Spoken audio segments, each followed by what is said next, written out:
নবী বলেন, আমি যেদিন থেকে আল্লাহ আমাকে নবুয়ত দান করছেন সেদিন থেকে জিহাদ জারি আছে, জিহাদ ফরজ আছে, কিয়ামত পর্যন্ত চলতে থাকবে। আমার উম্মতের শেষ দলটা দাজ্জালের সাথে লড়াই করা পর্যন্ত আমার এই জিহাদের যে বিধান আল্লাহ দিয়েছেন কিয়ামত পর্যন্ত এটা চলতেই থাকবে। তাহলে কিয়ামত পর্যন্ত জিহাদ চলতে থাকবে। এবার আমার সাথে বলেন কোন জালেমের জুলুম,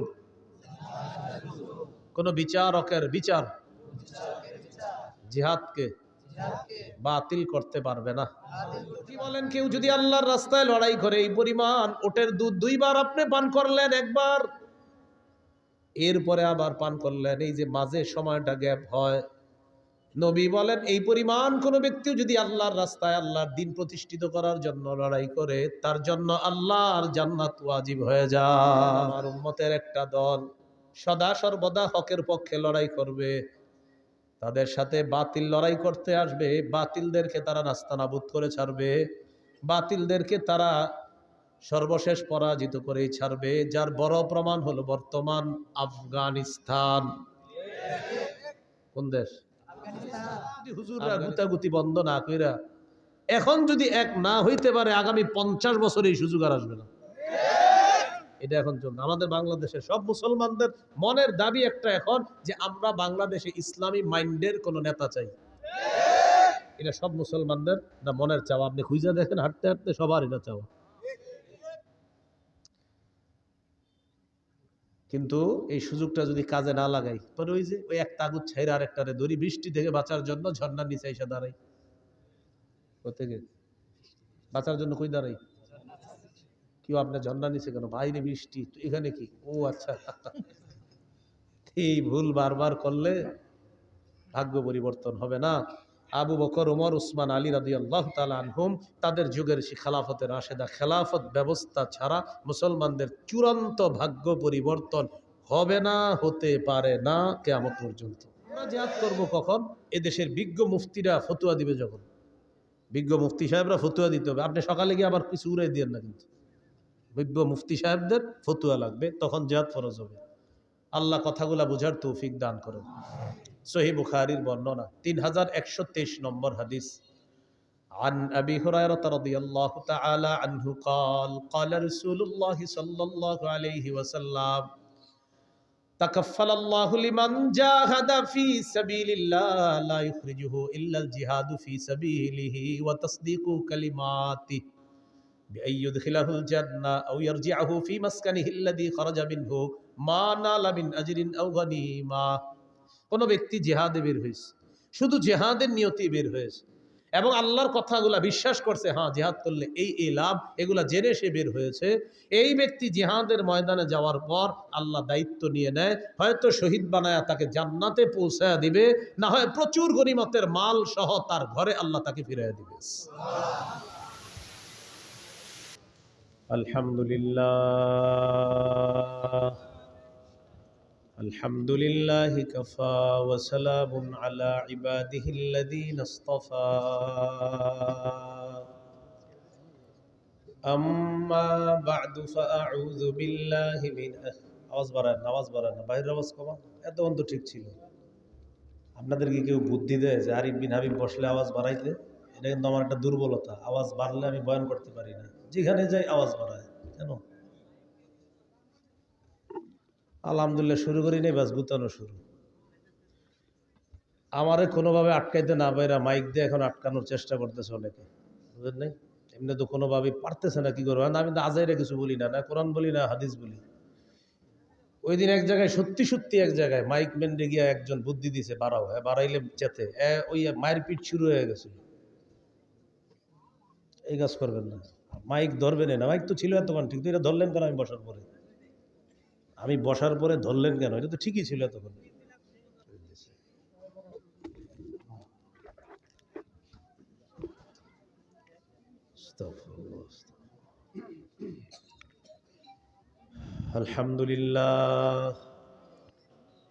আলহামদুলিল্লাহ কাফা ওয়া সালামুন আলা ইবাদিহিল্লাযীনা ইসতাফা আম্মা বা'দু ফাআউযু বিল্লাহি মিনাশ শাইতানির রাজীম। بسم الله الرحمن الرحيم إن الله اشترى من المؤمنين أنفسهم وأموالهم بأن لهم الجنة يقاتلون في سبيل الله فيقتلون ويقتلون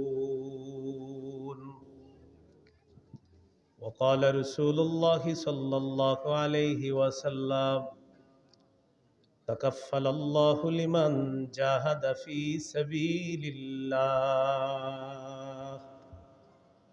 لا يخرجه إلا الجهاد في سبيله وتصديق كلماته بأن يدخله الجنة أو يرجعه في مسكنه الذي خرج منه ما نال من أجر أو غنيمة أو كما قال عليه الصلاة والسلام اللهم صل على محمد وعلى آل محمد كما صليت على إبراهيم وعلى آل إبراهيم إنك حميد مجيد اللهم بارك على محمد وعلى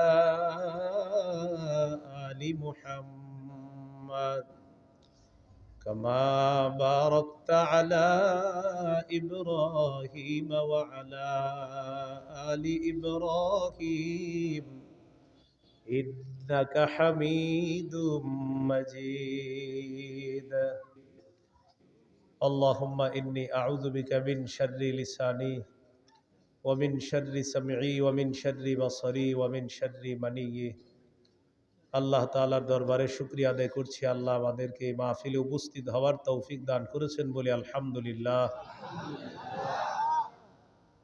আমি আপনাদের সামনে সূরা তাওবার 111 নম্বর আয়াতে কারিমা তেলাওয়াত করেছি। এই আয়াতে আল্লাহ তাআলা বলেন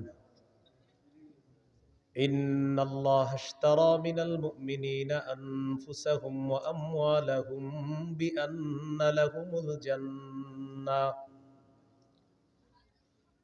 আল্লাহ বলেন নিশ্চয়ই আল্লাহ ক্রয় করে নিয়েছেন মুমিনদের থেকে তাদের জান তাদের মাল, বিনিময় হলো আল্লাহর দেওয়া জান্নাত। ইউকাতিলুনা ফি সাবিলিল্লাহি ফায়াকতুলুনা ওয়া ইউকতালুন। তারা আল্লাহর রাস্তায় লড়াই করবে, কাফেরদেরকে তারা হত্যা করে জাহান্নামে পাঠাবে এবং তাদেরকে শহীদ করা হবে, তারা জান্নাতে পৌঁছে যাবে। বলেন আমার সাথে, ক্রেতা বিক্রেতা, দ্রব্য মূল্য বাজার। ক্রেতা আল্লাহ, বিক্রেতা মুমিনগণ, দ্রব্য জান মাল, মূল্য জান্নাত, বাজার জিহাদের ময়দান।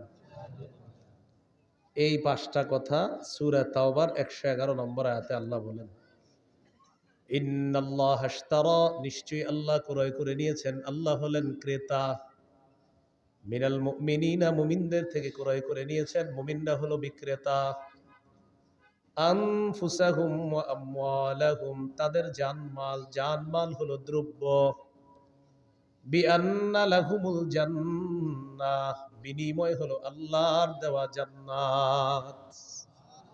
এটা হলো মূল্য। এবার বাজার কি? ইউকাতিলুনা ফি সাবিলিল্লাহি ফায়াকতুলুনা ওয়া ইউকতালুন। তারা আল্লাহর রাস্তায় লড়াই করবে, কাফেরদেরকে হত্যা করবে, তারা শহীদ হবে, আল্লাহর দেওয়া জান্নাতের মেহমান হবে। এই পাঁচটি কথা মনে রাখবো। তাহলে আল্লাহ তাআলা জানমাল কিনে নিয়েছেন। বাজারটা হলো জিহাদের ময়দান। জিহাদ কি? সূরাতুস সফফি 10, 11, 12 নম্বর আয়াতে আল্লাহ বলেন, 28 পারা 11 নম্বর পৃষ্ঠা,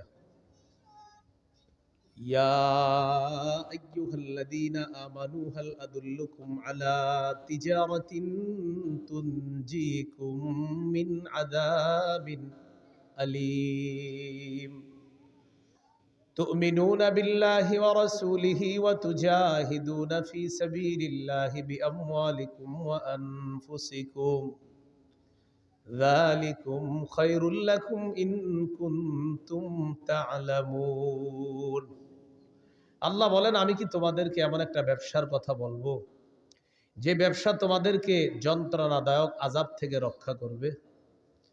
সেই ব্যবসাটা হলো তোমরা আল্লাহকে বিশ্বাস করবা, রসুলকে বিশ্বাস করবা, জানমাল নিয়ে আল্লাহর রাস্তায় লড়াই করবা। এই ব্যবসা তোমাদেরকে আযাব থেকে রক্ষা করবে। যালিকুম খায়রুল লাকুম ইন কুনতুম তা'লামুন, তোমরা যদি জানতে এটাই তোমাদের জন্য কল্যাণ। ইয়াগফির লাকুম যুনুবাকুম ওয়া ইউদখিলকুম জান্নাতিন তাজরি মিন তাহতিহাল আনহার, এতে করে আল্লাহ তোমাদের অতীতের সব গুনাহ মাফ করে দিবে। তোমাদেরকে এমন বাগানে প্রবেশ করাবে যার তলদেশ দিয়ে নহর সমূহ প্রবাহিত হয়। ওয়া মাসাকিনা তাইয়িবাতান ফি জান্নাতি আদ, তোমাদেরকে আল্লাহ তাআলা চিরস্থায়ী বসবাসের জান্নাতের মধ্যে তোমাদের মনোভূত ঘর বাড়ির মালিক আল্লাহ তোমাদেরকে বানাবেন। যালিকাল ফাউজুল আযীম, আল্লাহ বলেন এটা মহান সফলতা।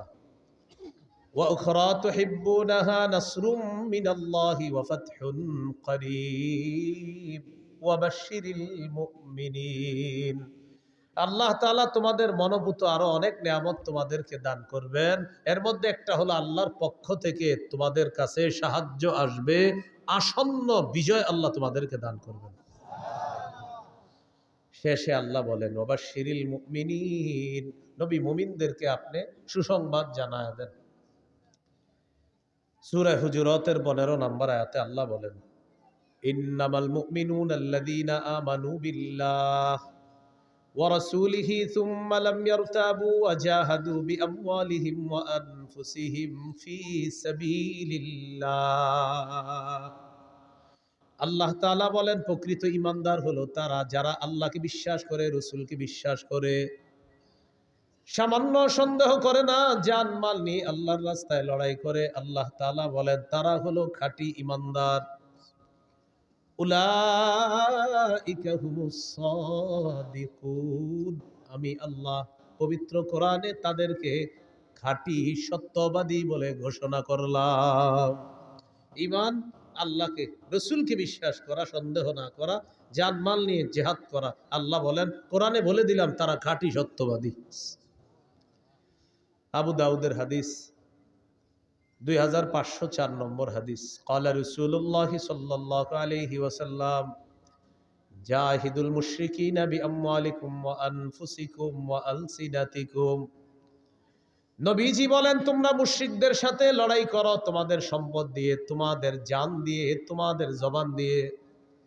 নবী বলেন সম্পদ দিয়ে লড়াই করো, জান দিয়ে লড়াই করো, তোমাদের জবানের মাধ্যমে লড়াই করো। এক নাম্বার নবী বললেন মাল দিয়ে লড়াই করো। আমাদের দেশে জিহাদ ফরজ হওয়ার আগ পর্যন্ত এখন আমরা মাল কোথায় দিব? ফিলিস্তিনের মুজাহিদদের জন্য ফান্ড কালেকশন করে তাদের কাছে পাঠাতে হবে। এটা জান, এটা হলো মাল। আর জান, আমাদের দেশের বিজ্ঞ মুফতি সাহেবরা যদি ফতুয়া দেয় জিহাদ ফরজ, তখন জান দিয়ে জিহাদ করা। 3 নাম্বার ও আলসিনাতিকুম, জবান দিয়ে জিহাদ করবা। ফিলিস্তিনের বিরুদ্ধে গোটা দুনিয়াও যদি এখন হয়ে যায়, গোটা দুনিয়ার বিরুদ্ধে আমাদের বলতে হবে। এটা হলো জবান দিয়ে বলতে থাকা। বুঝে আসছে সবার কথাগুলো? জিহাদের নিয়ত আছে সবার? কার কার আছে দেখি? মাশাআল্লাহ, হাত নামান। জিহাদের নিয়ত না থাইকা যদি মারা যান, মুনাফিকি মৃত্যু। সহিহ মুসলিমের বর্ণনা 1910 নম্বর হাদিস, 1910 নম্বর হাদিস, ক্বালা রাসূলুল্লাহ সাল্লাল্লাহু আলাইহি ওয়াসাল্লাম মান মাতা ওয়া লাম ইয়াগজু ওয়া লাম ইউহাদ্দিস বিহি নাফসাহু মাতা আলা শু'বাতিন মিনান নিফাক। কোন মুসলমান যদি মারা যায় আর সে জিহাদ করলো না, অথবা জিহাদের নিয়ত করলো না, সে মুনাফিকি মৃত্যুবরণ করলো। قال رسول الله صلى الله عليه وسلم عليكم بالجهاد في سبيل الله فإنه باب من أبواب الجنة। নবীজি বলেন, তোমরা নিজেদের উপর আবশ্যক করে নাও আল্লাহর রাস্তায় লড়াই করা। মনে রাখবা, জিহাদ হলো জান্নাতের দরজা সমূহের মধ্যে একটা দরজা। জান্নাতের একটা দরজা জিহাদ। ফিলিস্তিনের ছোট্ট ছোট্ট বাচ্চাদের মস্তিষ্ক তৈরি হয় ছোটবেলা থেকে যে ইসলামের পবিত্র একটা বিধান হলো জিহাদ। আমাদের দেশে মানুষ জিহাদের নাম শুনলে বলে ইন্না লিল্লাহ। কি বলে? মানে এটা আবার কি বললেন হুজুর? এই বিষয় ছাড়া অন্য কিছু থাকলে বলেন। মা বোনরা শোনেন, সন্তানকে শৈশব থেকে জিহাদের মানসিকতায় বড় করতে হবে। পৃথিবীর যে গতি দেখা যাইতেছে, মুসলমানদের মধ্যে প্রচুর মুজাহিদ বাহিনী তৈরি করা এখন সময়ের দাবি। আল্লাহ কথাগুলা বুঝার তৌফিক দান করেন। قال رسول الله صلى الله عليه وسلم من قتل في سبيل الله فوق ناقة وجبت له الجنة। নবীজি বলেন, কেউ যদি আল্লাহর রাস্তায় লড়াই করে এই পরিমাণ ওটের দুধ 2 বার আপনি পান করলেন, একবার এরপরে আবার পান করলেন, এই যে মাঝে সময়টা গ্যাপ হয়, নবী বলেন এই পরিমাণ কোন ব্যক্তি যদি আল্লাহর রাস্তায় আল্লাহর দ্বীন প্রতিষ্ঠিত করার জন্য লড়াই করে, তার জন্য আল্লাহর জান্নাত ওয়াজিব হয়ে যায়। এই জন্য জিহাদের নিয়ত সবাই রাখবো, বলেন ইনশাআল্লাহ। আবু দাউদের হাদিস 2484 নম্বর হাদিস, 2484। قال رسول الله صلى الله عليه وسلم لا تزال طائفة من أمتي يقاتلون على الحق ظاهرين على من ناوأهم। নবীজি বলেন, আমার উম্মতের একটা দল সদা সর্বদা হকের পক্ষে লড়াই করবে। তাদের সাথে বাতিল লড়াই করতে আসবে, বাতিলদেরকে তারা নাস্তানাবুদ করে ছাড়বে, বাতিলদেরকে তারা সর্বশেষ পরাজিত করেই ছাড়বে। যার বড় প্রমাণ হলো বর্তমান আফগানিস্তান। কোন দেশ? আফগানিস্তান। অভিভাবক বানাইছে কাকে জানেন? আল্লাহকে। কাকে? আমাদের অভ্যাস হলো এক তাগুত অভিভাবক বানানোর পর এটারে ছাইরা আরেক তাগুতকে অভিভাবক বানাই। সূরা বাকারার 257 নম্বর আয়াতে আল্লাহ বলেন, আল্লাহু ওয়ালিয়্যুল্লাযীনা আমানু, ঈমানদারদের অভিভাবক হলেন আল্লাহ। বলেন ঈমানদারের অভিভাবক কে? আল্লাহ। সূরা মাঈদার 51 নম্বর আয়াতে আল্লাহ বলেন, ইয়া আইয়ুহাল্লাযীনা আমানু লা তাত্তাখিযুল ইয়াহুদা ওয়ান নাসারা আউলিয়া। হে ঈমানদারগণ, ইহুদি খ্রিস্টানদেরকে অভিভাবক রূপে গ্রহণ করবা না। বারবার আমরা ভুল করি, এক অভিভাবক ছেড়ে আরেক অভিভাবক ধরি, কিন্তু মজার ব্যাপার আর দুঃখের ব্যাপার আর ইন্টারেস্টিং ব্যাপার, আগে যেটাকে ধরি সেটাও তাগুত, পরে যেটাকে ধরি সেটাও তাগুত। তাই মুসলমানদের চূড়ান্ত ভাগ্য পরিবর্তন হয় না। এই জন্য বাংলাদেশে একটা সময় চলতেছে এখন যদি হুজুররা গুতাগুতি বন্ধ না কইরা এখন যদি এক না হইতে পারে, আগামী 50 বছরে এই সুযোগ আর আসবে না। এটা এখন চলছে আমাদের বাংলাদেশে। সব মুসলমানদের মনের দাবি একটা এখন, যে আমরা বাংলাদেশে ইসলামী মাইন্ডের কোন নেতা চাই। এটা সব মুসলমানদের না মনের চাওয়া। আপনি খুঁজে দেখেন, হাঁটতে হাঁটতে সবার এটা চাওয়া। কিন্তু এই সুযোগটা যদি কাজে না লাগাই, পরে ওই যে ওই এক তাগুত ছাইরা আরেকটারে ধরি, বৃষ্টি থেকে বাঁচার জন্য ঝর্ণার নিচে এসে দাঁড়াই। কোথেকে বাঁচার জন্য কই দাঁড়াই? কেউ আপনার ঝর্ণা নিচে কেন? বাইরে বৃষ্টি, এখানে কি? ও আচ্ছা। এই ভুল বারবার করলে ভাগ্য পরিবর্তন হবে না। আবু বকর, ওমর, উসমান, আলী রাদিয়াল্লাহু তাআলা আনহুম, তাদের যুগের সেই খেলাফতের রাশেদা, খেলাফত ব্যবস্থা ছাড়া মুসলমানদের চূড়ান্ত ভাগ্য পরিবর্তন হবে না, হতে পারে না কিয়ামত পর্যন্ত। তো বলছিলাম, রাসূলুল্লাহ সাল্লাল্লাহু আলাইহি সাল্লাম বলেন, লা তাজালু তাইফাতুম মিন উম্মতি ইউকাতিলুনা আলাল হক। আমার উম্মতের একটা দল সদা সর্বদা হকের পক্ষে লড়াই করবে। যাহিরিনা আলা মান নাওয়াহুম, তাদের বিরুদ্ধে যারা থাকবে তাদেরকে তারা পরাজিত করে ছাড়বে। হাত্তা ইউকাতিলা আখির উম্মতি আল মাসিহ আদ দাজ্জাল, এমনকি আমার উম্মতের সর্বশেষ দলটি দাজ্জালকে পর্যন্ত পরাজিত করবে, আমার উম্মতকে আল্লাহ বিজয় দান করবে। আবু দাউদের 2532 নম্বর হাদিসের বর্ণনা, 2532। এই হাদিসে কি বলে দেখেন, قال رسول الله صلى الله عليه وسلم ثلاثة من أصل الإيمان। নবীজি বলেন ইমানের মূল হলো তিনটা। বলেন ইমানের মূল কয়টা? মানে অনেকগুলো আছে, এর মধ্যে সবচেয়ে বেশি মূল কয়টা? এক নম্বর আল কাফু আম্মান ক্বালা লা ইলাহা ইল্লাল্লাহ। পড়েন তো আপনি আমার সাথে পড়েন। এ দেখেন উনি পড়ছে না, আমিও দাবি করে আমি মুমিন, আর উনিও দাবি করে উনি মুমিন। আমার উপর প্রথম কাজ হলো আমি ওনারে কষ্ট না দেওয়া। এটা ইমানের মূল বিষয়ের একটা বিষয়, যে লা ইলাহা ইল্লাল্লাহ ওয়ালাকে তুমি কষ্ট দিবা না। এটা প্রথম। আল কাফু আম্মান ক্বালা লা ইলাহা ইল্লাল্লাহ, যে লা ইলাহা ইল্লাল্লাহ মুখে বলে, অন্তরে বিশ্বাস করে, এই ব্যক্তিকে আমি কষ্ট দিতে পারবো না। এটা ইমানের মূল বিষয়ের একটা বিষয়। দ্বিতীয় বিষয়, ওয়ালা নুকাফিরুহু বিজাম্বিন, কোন মুমিনকে শুধু গুনাহের কারণে আমরা তাকে কাফের বলবো না। তিন নাম্বার, ওয়ালা নুখরিজুহু মিনাল ইসলামি বিআমালিন, কোন আমলের কারণে কোন মুসলমানকে ইসলাম থেকে বের করে দিব না। কোন আমলের কারণে ইসলাম থেকে তাকে আমরা বের করে দিব না। হ্যাঁ হুজুর, তার ব্যাপারে কোনো ফতুয়া আসবে, এটা ফতুয়া বিভাগ ফতুয়া দিবে, আপনি কথায় কথায় কাউরে কাফের বলে ফেললেন না।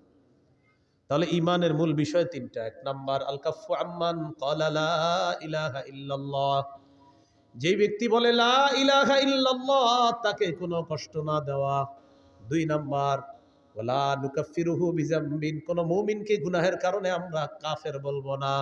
তিন নাম্বার ওয়ালা নুখরিজুহু মিনাল ইসলামি বিআমাল, কোন মুমিনের কোন আমল দেখাই তাকে আমরা ইসলাম থেকে বের করে দিব না। এরপর আল্লাহ নবী বলেন ওয়াল জিহাদু মাযিন মুনযু বাসানি আল্লাহু ইলা আইয়ু কাতিলা আখির উম্মতি আদ-দাজ্জাল। নবী বলেন আমি যেদিন থেকে আল্লাহ আমাকে নবুয়ত দান করছেন, সেদিন থেকে জিহাদ জারি আছে, জিহাদ ফরজ আছে, কিয়ামত পর্যন্ত চলতে থাকবে। আমার উম্মতের শেষ দলটা দাজ্জালের সাথে লড়াই করা পর্যন্ত আমার এই জিহাদের যে বিধান আল্লাহ দিয়েছেন, কিয়ামত পর্যন্ত এটা চলতেই থাকবে। তাহলে কিয়ামত পর্যন্ত জিহাদ চলতে থাকবে। এবার আমার সাথে বলেন কোন জালেমের জুলুম, কোন বিচারকের বিচার জিহাদকে বাতিল করতে পারবে না। নবীজি বলেন লা ইউবতিলুহু জাওরু জাইরিন ওয়ালা আদলু আদিলিন, কোন জালেমের জুলুম আর কোন বিচারকের বিচার জিহাদকে বাতিল করতে পারবে না। কোন দেশের সুপ্রিম কোর্ট, হাইকোর্ট যদি ফতোয়া দেয়, হাইকোর্ট যদি এই বিচার দেয়, এই রায় দেয়, হাইকোর্টের পক্ষ থেকে যদি এই বিচার আসে আর এই রায় আসে, পেপারে আসে, কি আসে, যে দেশে জিহাদ করা যাবে না, জিহাদের বিধান বাতিল, নবীজি বলেন তোমরা বলে দিবা তুই বাতিল। কারণ বিচারকের বিচার তো জিহাদ বাতিল করতে পারে না। তো কেউ যদি বলে জিহাদ বাতিল, আপনি বলবেন প্রিয় ভাইয়া আপনি বাতিল, প্রিয় বিচারক আপনি বাতিল, বলবে এটা কোনো কথা? বলবে আমাদের নবী বলছে আপনি বাতিল। কারণ আপনার বিচার জিহাদ এটা বাতিল করতে পারবে না। নবীর আল্লাহ যেদিন থেকে নবী বানাইছে, কিয়ামত পর্যন্ত জিহাদের বিধান চালু থাকবে। আপনার মতো বিচারকের বিচার আর কোন জালেমের জুলুম কিয়ামত পর্যন্ত পবিত্র জিহাদকে বাতিল করে নাই, করতে পারবে না। আপনি করলেও হবে না, আপনি বাতিল হবেন। এ হলো জিহাদের বিধান। আল্লাহ আমাদেরকে বুঝার তৌফিক দান করেন। তবে ওই বিষয়টা গুরুত্বপূর্ণ। আমরা জিহাদ করব কখন? এদেশের বিজ্ঞ মুফতিরা ফতুয়া দিবে যখন। বিজ্ঞ মুফতি সাহেবরা ফতুয়া দিতে হবে। আপনি সকালে গিয়ে আবার কিছু উড়াই দিয়েন না, কিন্তু বিজ্ঞ মুফতি সাহেবদের ফতুয়া লাগবে, তখন জিহাদ ফরজ হবে। আল্লাহ কথাগুলা বুঝার তৌফিক দান করেন। সহিহ বুখারীর বর্ণনা 3123 নম্বর হাদিস। عن أبي هريرة رضي الله تعالى عنه قال قال رسول الله صلى الله عليه وسلم تكفل الله لمن جاهد في سبيل الله لا يخرجه إلا الجهاد في سبيله وتصديق كلماته بأن يدخله الجنة أو يرجعه في مسكنه الذي خرج منه ما نال من أجر أو غنيمة। কোন ব্যক্তি জিহাদে বের হয়েছে, শুধু জিহাদের নিয়তে বের হয়েছে, এবং আল্লাহর কথাগুলা বিশ্বাস করছে, হ্যাঁ জিহাদ করলে এই লাভ, এগুলা জেনে সে বের হয়েছে, এই ব্যক্তি জিহাদের ময়দানে যাওয়ার পর আল্লাহ দায়িত্ব নিয়ে নেয়, হয়তো শহীদ বানায়া তাকে জান্নাতে পৌঁছায়া দিবে, না হয় প্রচুর গনিমতের মাল সহ তার ঘরে আল্লাহ তাকে ফিরাইয়া দিবে। সহিহ মুসলিমের বর্ণনা 1878 নম্বর হাদিস। قال رسول الله صلى الله عليه وسلم مثل المجاهد في سبيل الله كمثل الصائم القائم القانت بآيات الله لا يفتر من صيام ولا صلاة حتى يرجع المجاهد في سبيل الله। নবীজি বলেন, কোন ব্যক্তি নফল রোজা রাখে, নফল নামাজ পড়ে, আর নামাজের মধ্যে ধারাবাহিক কোরআন তেলাওয়াত করে। কোন ব্যক্তি নামাজের মধ্যে আছে, নফল নামাজের মধ্যে কোরআন তেলাওয়াত করতেছে, আর লোকটা রোজা অবস্থায়, এক হলো সে রোজাদার, আরেক হলো সে নামাজের মধ্যে আছে, আরেক হলো সে আল্লাহর কোরআন তেলাওয়াত করতেছে। সবগুলাই গুরুত্বপূর্ণ। নবীজি বলেন, এই ব্যক্তি কোন রকম ক্লান্তিহীন ভাবে এই ইবাদত করলে যে সওয়াব, নফল নামাজ ধারাবাহিক পরে রোজাও রাখে আর তেলাওয়াত করতেছে, কোনো ক্লান্ত নয়, এই লোকটা ক্লান্ত হয় না। এই ক্লান্তিহীন নামাজ রোজা, ক্লান্তিহীন তেলাওয়াত করে সেই ব্যক্তি যেই সওয়াব পাবে, আল্লাহর রাস্তায় যেই মুজাহিদ, এই মুজাহিদ জিহাদে যাওয়ার পর ফিরে আসার আগ পর্যন্ত এই পরিমাণ সওয়াব আল্লাহ তার আমল নামায় দিয়ে দেয়। চলতে থাকে আমল নামায়, এটা মুজাহিদ যদি আল্লাহর রাস্তায় যায়।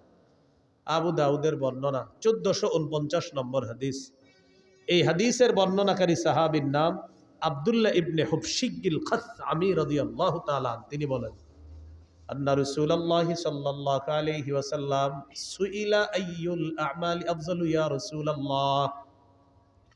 নবীজিকে জিজ্ঞাসা করা হলো, হুজুর কোন আমল সবচেয়ে শ্রেষ্ঠ? নবীজি বললেন, তুলুল কিয়াম, লম্বা সময় নামাজে দাঁড়ায় থাকা, এটা শ্রেষ্ঠ আমল।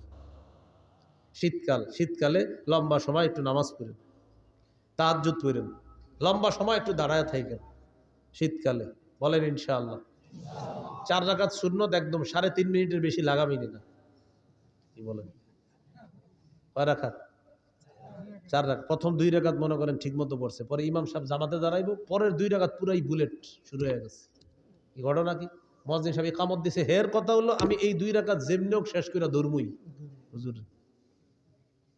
পরে এই দেখবেন পাশে যারা আছেন, তখন দেখবেন প্রথম 2 রাকাত ঠিক ছিল, পরে ওই তৃতীয় রাকাতে মানে আমি বুঝাই, সুবহানা রব্বিয়াল আযীম, এই বাক্যে সিন কয়বার?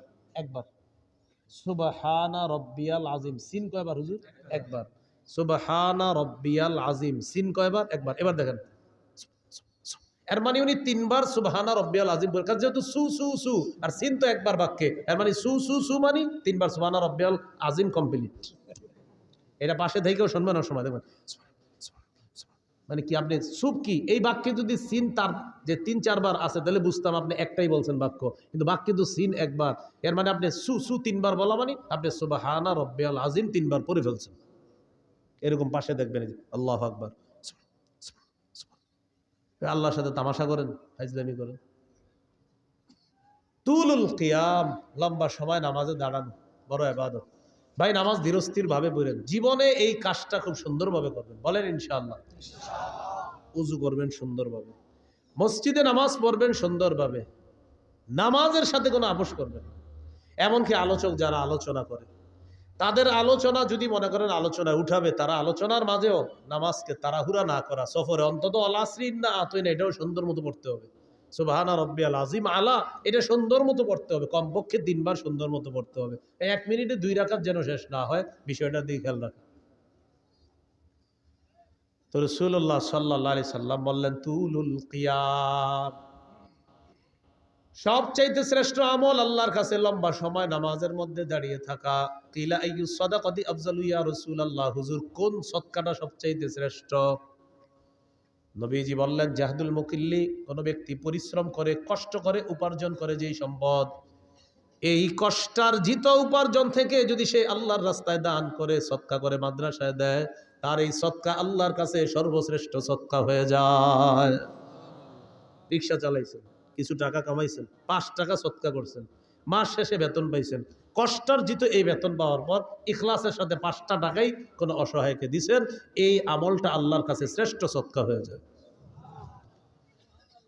কিলা আইয়ুল হিজরাতি আফজালু ইয়া রাসূলুল্লাহ, হুজুর কোন হিজরত আল্লাহর কাছে সবচাইতে শ্রেষ্ঠ আপনার কাছে জানতে চাই।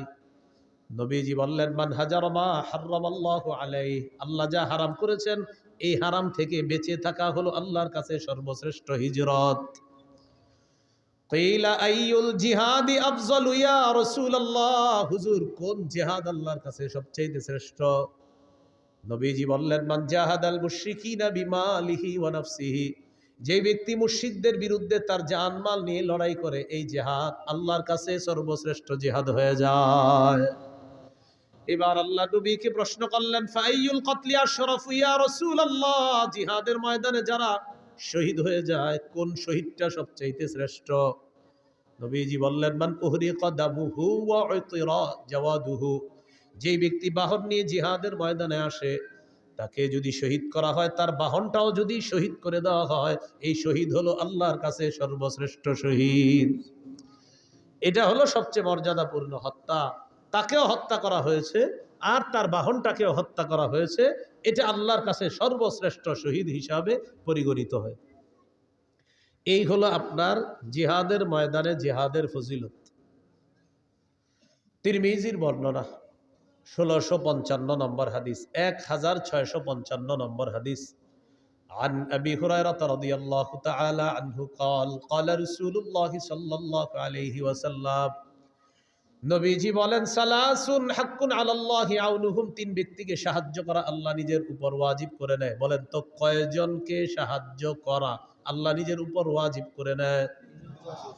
1 নাম্বার আল মুজাহিদু ফি সাবিলিল্লাহ, যে ব্যক্তি আল্লাহর রাস্তায় জিহাদের মধ্যে আছে তাকে সাহায্য করা আল্লাহ নিজের উপর ওয়াজিব করে নেয়। 2 নম্বর আল মুকাতাবুল্লাযী ইউরিদুল আদা, চুক্তিকৃত গোলাম, মালিকের সাথে চুক্তি হয়েছে এই পরিমাণ টাকা দিলে মালিক তাকে আজাদ করে দিবে, আল্লাহ তাআলা এই গোলামকে সাহায্য করা নিজের উপর ওয়াজিব করে নেয়। 3 নম্বর নাকিহুল্লাযী ইউরিদুল আফাফা, কোন ব্যক্তি যদি বিয়ের মাধ্যমে পবিত্র হতে চায় আল্লাহ তাআলা তাকে সাহায্য করা নিজের উপর ওয়াজিব করে নেয়। বিয়ের মাধ্যমে কি হতে চায়? পবিত্র। আপনার নিয়ত হলো আপনি বিয়ে করবেন, এই ওয়াজের পরে অনেকে গিয়ে বলবে, হুজুর আমি তো নিয়ত করছি বিয়ের মাধ্যমে পবিত্র হবো, কই টাকা পয়সা তো আসতেছে না। আপনার নিয়ত পুরোটা আমারে বলেন নাই, আপনার নিয়ত অনেকগুলো আছে। 1 নাম্বার নিয়ত, যে মায়াটারে দেখবেন আপনি বিয়ের জন্য, এই মেয়েটারে আপনার বাপেরও দেখাবেন বিয়ের আগে, এটাও আপনার নিয়তে আছে। বলেন বালেগা হুবো বধূকে বলেন, আবার বালেগা হুবো স্ত্রীকে শ্বশুরের জন্য দেখা সম্পূর্ণ হারাম। তো আপনার নিয়ত এটা আছে যে আমার আব্বা দেখবে, যাই হোক আব্বা দেখছে, যাই হোক সবাই দেখার পরে সর্বশেষটা কি? আমেরিকা দুলাভাই থাকে, দুলাভাই যতক্ষণ পর্যন্ত হা না বলবে বিয়ের ব্যাপারে, হা হবে না।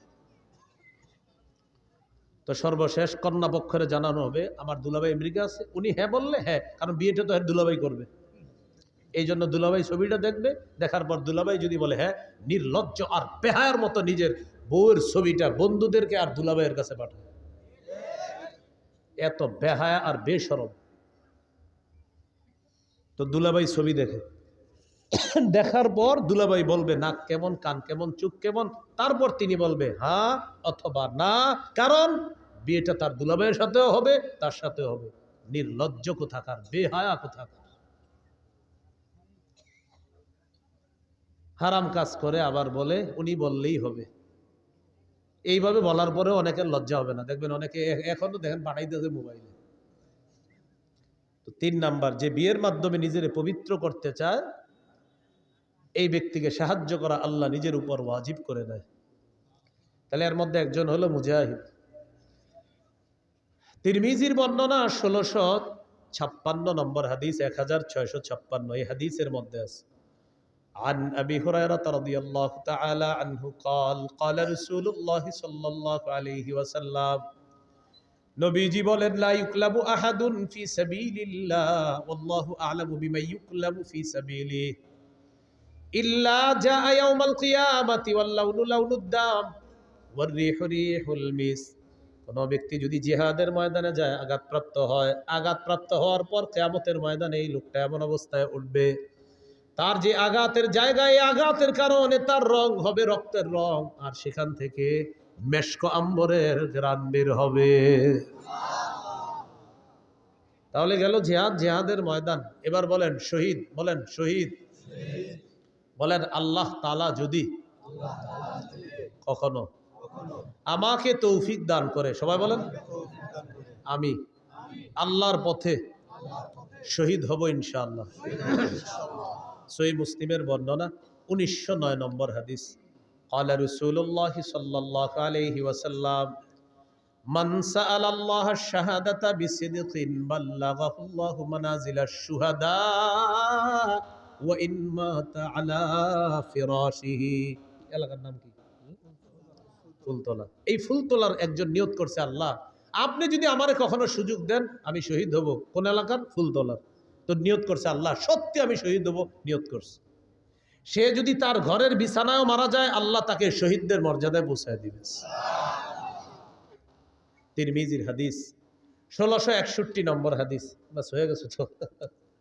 1661 নম্বর হাদিস তিরমিজির এই হাদিসের মধ্যে আছে, قال رسول الله صلى الله عليه وسلم ما من أحد من أهل الجنة يسره أن يرجع إلى الدنيا غير الشهيد। নবীজি বলেন, জান্নাতের মধ্যে যারা থাকবে তারা কেউ দুনিয়ার মধ্যে আসতে চাইবে না, শুধু শহীদ জান্নাতের মধ্য থেকে দুনিয়াতে আসতে চাইবে। কে? শহীদ। শহীদ ছাড়া আর কেউ আসতে যাবে না। কেন? নবী বলেন ফাইন্নাহু ইয়ারজিউ ফাইন্নাহু ইউহিব্বু আন ইয়ারজি'a ইলা দুনিয়া। শহীদ দুনিয়ার মধ্যে আসতে চায় এই কারণে, ইয়াকুল হাত্তা উকতালা 10 মাররাত। শহীদ দুনিয়ার মধ্যে আসতে চায়, এসে বলবে, আল্লাহ আমাকে তুমি আবার শহীদ করে দাও, আবার আমাকে জিন্দা বানাও, আবার আমাকে শাহাদাতের নসিব করো। মাবুদ তুমি আবার আমাকে জিন্দা করো, আবার শহীদ হওয়ার তৌফিক দিয়ে দাও। এইভাবে যদি 10-12 শহীদ হতে হয়, আল্লাহ আমি 10 বার শহীদ হতে রাজি আছি মাওলা। নবী বলেন কেন জানুনি? মিম্মা ইয়ারা বিম্মা আতাহুল্লাহু মিনাল কারামা। শহীদকে আল্লাহ যে মর্যাদা দান করেন, যে পুরস্কার দান করেন, এই পুরস্কারের আশায় শহীদ বারবার বলবে, আল্লাহ আবার যদি জিন্দা হতাম, আবার যদি শহীদ হতাম, আবার যদি জিন্দা হতাম, আবার যদি শহীদ হতাম, তাহলে বারবার এই পুরস্কার আমি লাভ করতাম। শহীদ চাইবে, আমি বারবার দুনিয়াতে যাব, আবার শহীদ হব, আবার জিন্দা হব, আবার শহীদ হব। সহিহ বুখারীর বর্ণনা 2797 নম্বর হাদিস।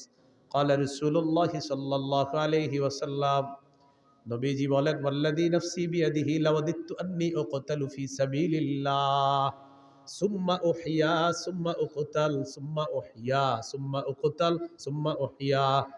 নবী বলেন, আল্লাহর কসম আমার মন চায় আমাকে শহীদ করা হোক, আবার আমাকে জিন্দা করা হবে, আবার আমাকে শহীদ করা হবে, আবার আমাকে জিন্দা করা হবে, আবার আমাকে শহীদ করা হবে, আবার জিন্দা করা হবে, আবার শহীদ করা হবে। হাদিস দ্বারা বোঝা যায়, যতবার আমি শহীদ হব ততবার যদি জিন্দা করা হয়, এরপরেও যেন আবার আমাকে শহীদ করা হয়। এটা নবীর আশা। তিরমিজির বর্ণনা 1663 নম্বর হাদিস। বলেন আল্লাহর কাছে শহীদের স্পেশাল 6টি বৈশিষ্ট্য। কয়টি বৈশিষ্ট্য? মন দিয়ে শোনেন। 5 নম্বরে কি কয় দেখেন, আগে 6টাই শোনেন, আর কি সবগুলো শোনেন। قال رسول الله صلى الله عليه وسلم للشهيد عند الله 6 خصال। আল্লাহর কাছে শহীদের 6টা পুরস্কার, 6টা মর্যাদা। 1 নম্বর, ইগফারু লাহু ফি আউয়ালি দাফআতিন ওয়া ইউরা মাকআদুহু মিনাল জান্নাহ।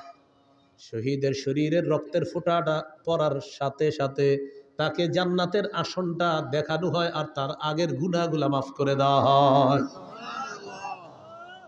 এই যে মনে করেন আমি শহীদ হচ্ছি, ওনারে শহীদ করা হচ্ছে, আল্লাহ কবুল করুন। তো মনে করেন শহীদ হবে, ওনার এই রক্তের ফোঁটাটা পড়লো, আমি শহীদ হবো, আমার রক্তের প্রথম ফোঁটাটা পড়তেছে, ওই টাইমে শহীদকে জান্নাত দেখানো হয়, আর তার সব গুনাহ মাফ। 1 নম্বর বৈশিষ্ট্য। 2 নম্বর, ওয়ায়ুজারু মিন আযাবিল কবরি। কবরের আযাব থেকে তাকে নিরাপত্তা দেওয়া হয়। রক্ষা করা হয়। 3 নাম্বার আমানু মিনাল ফাজাইল আকবরি, কিয়ামতের ময়দানের বিভীষিকাময় মুহূর্ত থেকে সে নিরাপত্তা লাভ করবে। শহীদ যে এগুলা নিয়ে তার কোনো পেরেশানি নেই। কিয়ামতের ময়দানে কি হবে না হবে এটা নিয়ে শহীদের কোনো চিন্তা নাই, পেরেশানি নেই, এগুলো অন্য বিষয়। সুবহানাল্লাহ।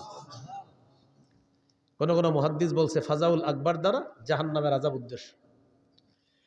4 নাম্বার ওয়ায়ুদউ আলা রাসিহি তাজুল ওয়াকারিল ইয়াকুতা খায়রুম মিনাদ দুনিয়া ওয়া মা ফিহা, মরমর পাথর দ্বারা খচিত একটা মুকুট শহীদের মাথায় পরিয়ে দেওয়া হবে, যে পাথরটা দুনিয়া আর দুনিয়ার মাঝে যা কিছু আছে সব কিছুর চাইতে আরো উত্তম। কয় নাম্বার হলো? 4। 5 নাম্বার কি কয় ওয়ায়ুজাওয়াজু সিনতাইনি ওয়া সাবঈনা যাওজাতাম মিনাল হুরিল ঈন। 5 নাম্বার 72 জন হুরের সাথে তার বিয়ে দেওয়া হবে। সুবহানাল্লাহ। 6 নাম্বার ওয়াইশাফাউ ফি 70 মিন আকারিবিহি, তার নিকটাত্মীয়র মধ্যে কম পক্ষে 70 জনের ব্যাপারে তার সুপারিশ কবুল করা হবে। সুবহানাল্লাহ।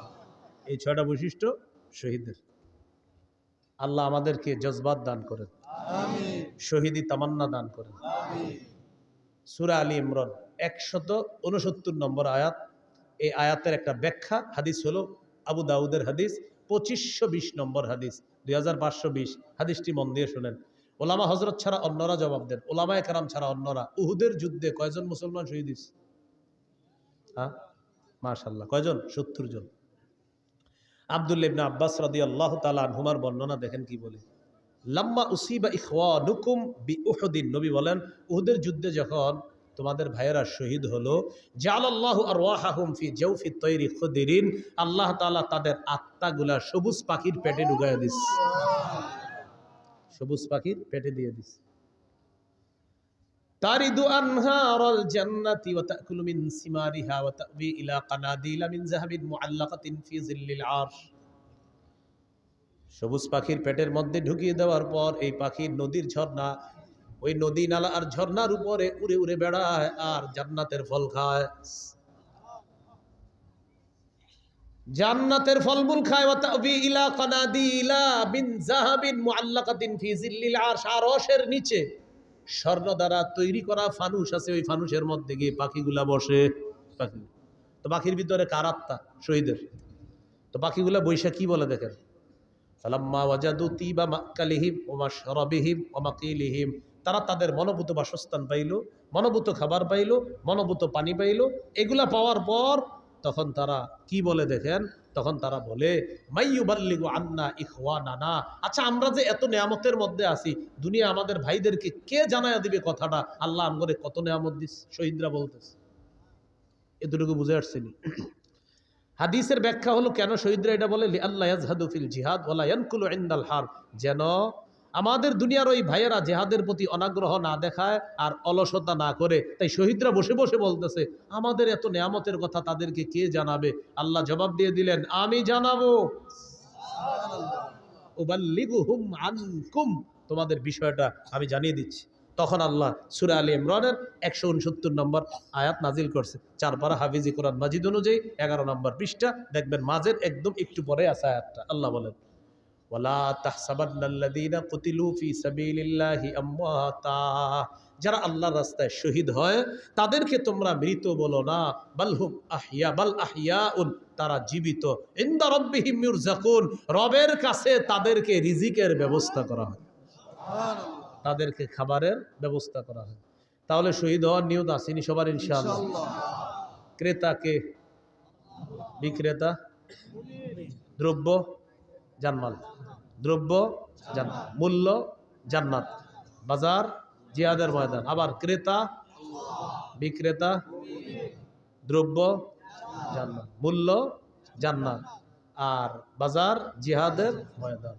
তাহলে জিহাদের ময়দান আর হলো শহীদের তামান্না, এগুলো আমরা মনে রাখবো ইনশাআল্লাহ।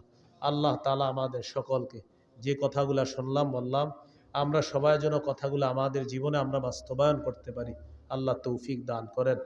আল্লাহ আমাদের সকলকে জান্নাতে আবার একসাথে দেখা করার তৌফিক দান করেন।